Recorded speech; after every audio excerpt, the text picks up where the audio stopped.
ABP news के कैमरे पर आए पीड़ित बुजुर्ग अब्दुल समद, कहा मुझे कमरे में बंद कर दी, लोगों ने हाथ पकड़ा, दाढ़ी काटी और बेल्ट से मारा, जय श्री राम और वंदे मातरम के नारे भी लगवाए। गाजियाबाद कांड में समाजवादी पार्टी कनेक्शन का खुलासा, समाजवादी पार्टी के नेता उमेद पहलवान का नाम आया सामने, पुलिस का दावा मारपीट के मामले को सांप्रदायिक रंग देने की कोशिश हुई। गाजियाबाद पिटाई कांड में पुलिस ने दर्ज की एक और एफआईआर, बुजुर्ग के साथ फेसबुक लाइव करने वाले समाजवादी पार्टी के नेता उमेद पहलवान के खिलाफ भी एफआईआर दर्ज हुई।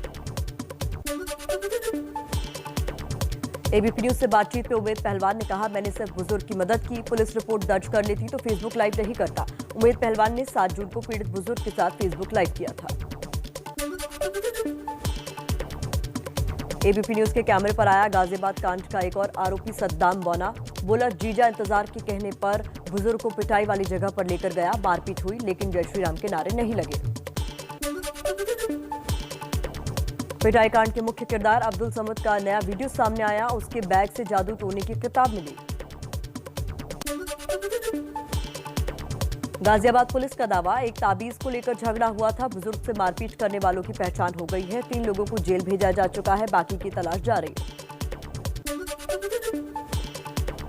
गाजियाबाद में बुजुर्ग की पिटाई पर यूपी के एडीजी का बयान, कहा बिना तथ्यों की जांच किए वीडियो सोशल मीडिया पर डाला गया, पीड़ित और आरोपी एक दूसरे को जानते थे, आपसी रंजिश में हुई घटना। बीजेपी विधायक नंदकिशोर गुर्जर ने कांग्रेस नेता राहुल गांधी पर असदुद्दीन ओवैसी के खिलाफ गाजियाबाद के लोनी थाने में दर्ज कराई शिकायत, सांप्रदायिक माहौल बिगाड़ने की कोशिश का आरोप। बुजुर्ग की पिटाई का वीडियो वायरल होने पर ट्विटर समेत 9 लोगों के खिलाफ केस दर्ज। ट्विटर को मिली कानूनी छूट खत्म, केंद्रीय मंत्री रविशंकर प्रसाद ने कहा, बोलने की आजादी के नाम पर कानून तोड़ना मंजूर नहीं। एलजेपी में राष्ट्रीय अध्यक्ष की कुर्सी पर घमासान, पशुपति पारस गुट ने पटना में लोक जनशक्ति पार्टी की राष्ट्रीय कार्यकारिणी की बैठक बुलाई, नए अध्यक्ष का चुनाव होगा। चाचा पशुपति पारस ने चिराग को बताया तानाशाह, कहा पार्टी के 5 सांसदों के अलावा तमाम नेता और कार्यकर्ताओं का समर्थन मेरे साथ, चुनाव आयोग से करेंगे मुलाकात। पटना में एलजेपी दफ्तर पहुंचे पशुपति पारस का जोरदार विरोध, चिराग समर्थकों ने काले कपड़े और गद्दार चाचा के पोस्टर के साथ किया हंगामा, दोनों गुटों के बीच झड़प हुई, पुलिस को बीच बचाव करना पड़ा। पार्टी में फूट के बाद पहली बार पटना पहुंचे पशुपति पारस का चिराग से सीधा सवाल, मुझे प्रदेश अध्यक्ष पद से क्यों हटाया था, जवाब दे चिराग।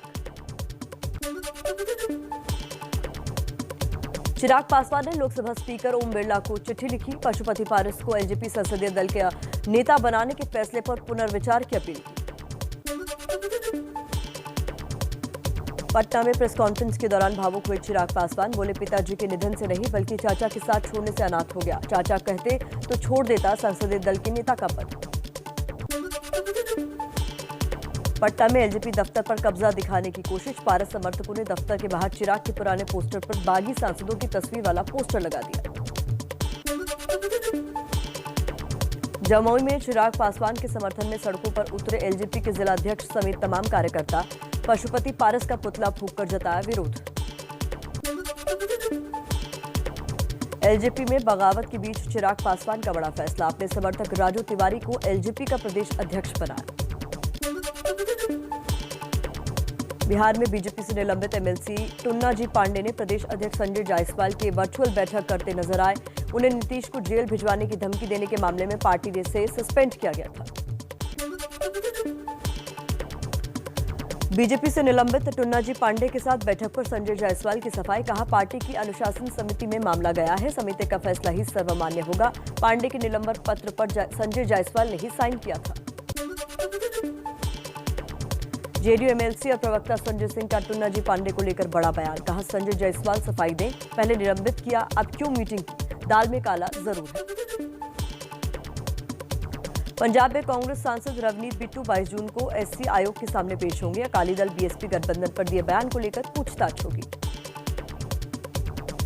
चलिए कुछ और खबरों पर नजर डाल लेते हैं फटाफट अंदाज में। मुंबई में शिवसेना बीजेपी कार्यकर्ताओं में मारपीट, राम मंदिर विवाद पर सामना के संपादकीय के खिलाफ प्रदर्शन कर रही थी बीजेपी, माहिम थाने में बीजेपी ने दर्ज कराई एफआईआर।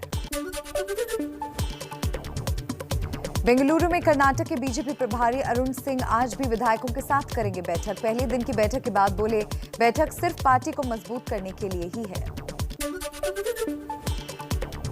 दिल्ली में तमिलनाडु के मुख्यमंत्री एमके स्टालिन आज पीएम मोदी से करेंगे मुलाकात। स्टालिन ने जीएसटी बकाया, नीट समेत कई मुद्दों पर चर्चा के लिए समय मांगा था। सीबीएसई और आईसीएसई के 12वीं के छात्रों के मूल्यांकन को लेकर आज सुप्रीम कोर्ट में सुनवाई। दोनों बोर्ड को नतीजों की क्राइटेरिया के बारे में देनी है जानकारी।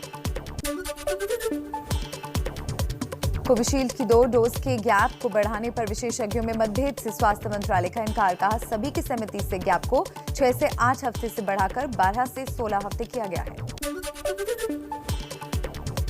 सरकार के राष्ट्रीय टीकाकरण तकनीकी सलाहकार समूह प्रमुख एनके अरोड़ा ने कहा, कोविशील्ड की 2 खुराकों के बीच अंतराल को कम करने पर विचार विमर्श चल रहा है।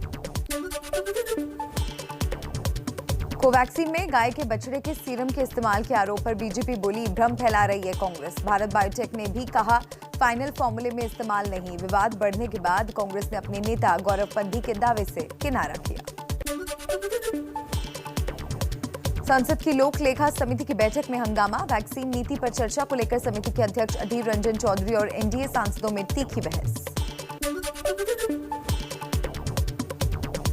वैक्सीनेशन पर राहुल गांधी का केंद्र पर हमला। कहा, सरकार पीएम की झूठी छवि बचाने की कोशिश में वायरस को बढ़ा रही है। देश को पूर्ण टीकाकरण चाहिए, खोखले नारे नहीं।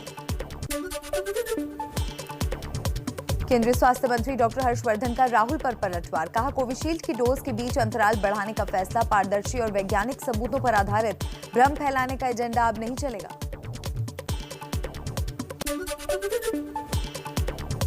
इंडियन मेडिकल एसोसिएशन यानी आईएमए के मुताबिक कोरोना की दूसरी लहर में अब तक 730 डॉक्टरों की मौत। बिहार में सबसे ज्यादा 115 डॉक्टरों की मौत हुई।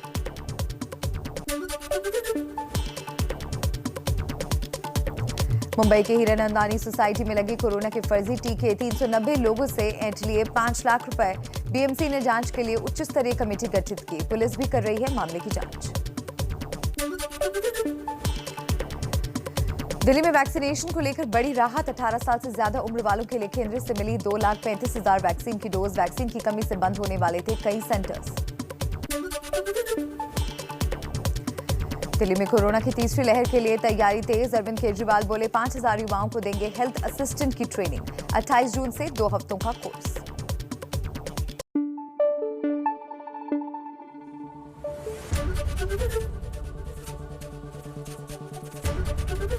एबीपी न्यूज आपको रखे आगे।